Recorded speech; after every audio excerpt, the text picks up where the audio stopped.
Welcome to basic Guruji YouTube channel. आज हम बात करने वाले हैं आरआरबी की जो न्यू टीचर्स की वैकेंसी आई हुई है उसके बारे में। अगर अब आप ये वैकेंसी देखेंगे तो आपको पता चलेगा कि ये जो वैकेंसी है ये ज़्यादातर काम की जगह नाम की वैकेंसी ज़्यादा लग रही है। क्योंकि अगर आप इसका जो फॉर्म निकलने की डेट है, चलो हम देखते हैं मैं ऐसा क्यों कह रहा हूँ। आप देखिए इसकी जो फॉर्म निकलने की जो डेट्स हैं वो है 7 तारीख जनवरी 2025 से 6/2/2025 तक। लेकिन एक चीज़ इसमें यह है कि इनने प्राइमरी में बीएड को भी घुसेड़ा हुआ है। अब जब बीएड को इनने अंदर डाल दिया है तो वो सीधे कोर्ट में जाएगी, और जब कोर्ट में आएगी तो वो पूरी तरीके से फंस जाएगी। तो वैकेंसी ये चलने वाली नहीं है, भर्ती नहीं है, ये पूरी तरीके से फेक भर्ती मुझे लग रही है। अच्छा, एक बात ये हुई, और दूसरी बात ये है कि जब आप नीचे जाएंगे इसको स्क्रॉल करेंगे तो आपको एक बड़ी खतरनाक चीज़ दिखाई देगी। चलिए देखते हैं वो क्या है।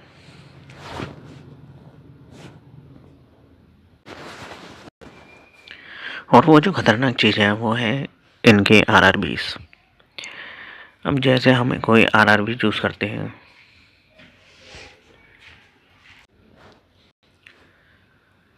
हाँ, अगर हम कोई आरआरबीस में चूज़ करते हैं, जैसे कि हमने चूज़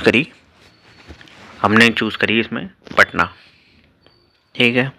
अब पटना में कितनी वैकेंसीज हैं, या फिर हमने चूज़ करी सिकंदराबाद, या हमने चूज़ करी जम्मू कश्मीर, या हमने चूज़ करी क्या कहते हैं भोपाल, या भुवनेश्वर, या मुंबई। कोई भी आरआरबी अगर हम चूज़ करते हैं तो सिर्फ एक ही आरआरबी को हम चूज़ कर सकते हैं। और एक आरआरबी में अगर हम देखते हैं कितनी सीट है, तो आइए देखते हैं एक आरआरबी में कितनी सीट है। अब जैसे हम देखते हैं आरआरबी भोपाल को, अब इसमें कितनी सीटें आरआरबी भोपाल में अगर आप देखेंगे, सिर्फ प्राइमरी टीचर की अगर हम देखते हैं तो प्राइमरी टीचर की सिर्फ और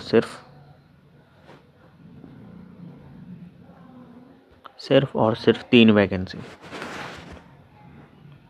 अब इन 3 वैकेंसी और SC/ST के लिए कितनी है, तो है इसमें SC/ST के लिए हमारी 0 वैकेंसी। OBC के लिए कितनी है, तो इसमें है 0 वैकेंसी। और अगर हम जनरल की देखेंगे तो इसमें है हमारी 3 वैकेंसी।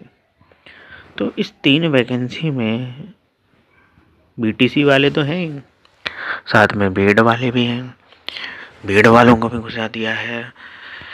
और आरआरबी भुवनेश्वर में देखेंगे तो यहाँ पे टीचर की वैकेंसी है ही नहीं। आरआरबी बिलासपुर में काफ़ी हैं, लेकिन एक बहुत कम सीट हैं, बस इतने ही हैं बिलासपुर में कि जनरल के लिए 24, SC के लिए 8। तो सिर्फ एक में ही आरआरबी में जब 6 से 8 सीटों पे 6 लाख लोग फॉर्म भरेंगे तो किसका सिलेक्शन होने वाला है, ये मुझे समझ नहीं आ रहा। ऊपर से जब बीएड को आपने इसमें एलिजिबल कर दिया तो किस तरीके से ये भर्ती चलने वाली है, ये कोर्ट में जाएगी कि नहीं जाएगी, आप लोग कमेंट में प्लीज़ बताना। तो यही बात है, ये बहुत ही निराशाजनक बात है उन सभी एस्पिरेंट्स के लिए जो मेहनत से तैयारी करते हैं, और उनके लिए भी बहुत ही परेशानी की बात रहती है जो तैयारी करते हैं, कोशिश करते हैं कि मेहनत करते हैं कि उनका सिलेक्शन हो जाएगा। लेकिन ऐसी चीज़ें जब हैं कि आपने नेगेटिव मार्किंग रख दी है, बीएड को प्राइमरी में डाला हुआ है, और क्या कहते हैं सिर्फ एक आरआरबी चुनने का ऑप्शन है और दूसरी कोई आरआरबी आप चूज़ कर ही नहीं सकते, तो ऐसी चीज़ें बहुत ही ज़्यादा मतलब परेशानी वाली हैं उन सभी एस्पिरेंट्स के लिए जो तैयारी करते हैं, मेहनत करते हैं। तो अब यही कहना चाहूँगा कि ये भर्ती पूरी तरीके से कोर्ट में जाएगी, और कोर्ट में जाने के बाद ये फंस जाएगी। इंटरव्यू भी है उसमें, तो किस तरीके से ये मानक बनाते हैं उन सभी एस्पिरेंट्स के लिए जो तैयारी करते हैं, मेहनत करते हैं। क्या ये उनके बारे में कुछ सोचते भी हैं कि नहीं सोचते हैं, पता नहीं क्या सोच के ये लोग बनाते हैं। तो अगर आप इसका फॉर्म भरना चाहते हैं तो फॉर्म भर सकते हैं। 400 रुपये का फॉर्म है, वो 400 रुपये आपको वापस हो जाएंगे। SC/ST के लिए 250 का है। जब आप एग्ज़ाम देंगे, क्या कहते हैं, CVT, तो आपको वो वापस हो जाएंगे, और आप नहीं देते तो चले जाएंगे। तो मर्ज़ी है, आप ये फॉर्म भरना चाहें तो भर सकते हैं। वैसे ये कोई नाम का ही फॉर्म है, काम का नहीं है। और जो भी यूट्यूब पे कोर्स बेच रहे हैं, मैं उनसे ये कहना चाहूँगा कि आप लोग किस तरीके से कोर्स बेच रहे हो, क्या कह रहे हो, ये बात ठीक नहीं है। और जो भी अगर कोई कोर्स लेने वाला है इसका, तो मुझे लगता है आपको कोर्स नहीं लेना चाहिए।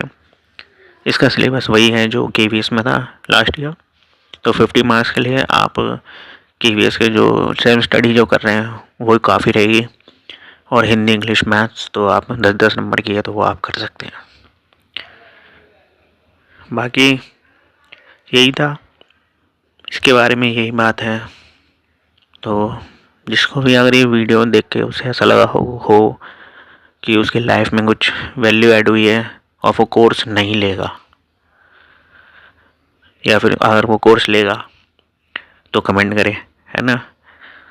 तो मुझे लगता है कि आपको कोर्स नहीं लेना चाहिए। अगर आप एग्ज़ाम दे रहे हो तो सेल्फ स्टडी आपको करनी चाहिए। तो जो भी है, अगर आपको ये वीडियो अच्छी लगी हो तो लाइक करिए, सब्सक्राइब करिए इस चैनल को, हमारे बेसिक गुरुजी चैनल को। तब तक के लिए जय हिंद।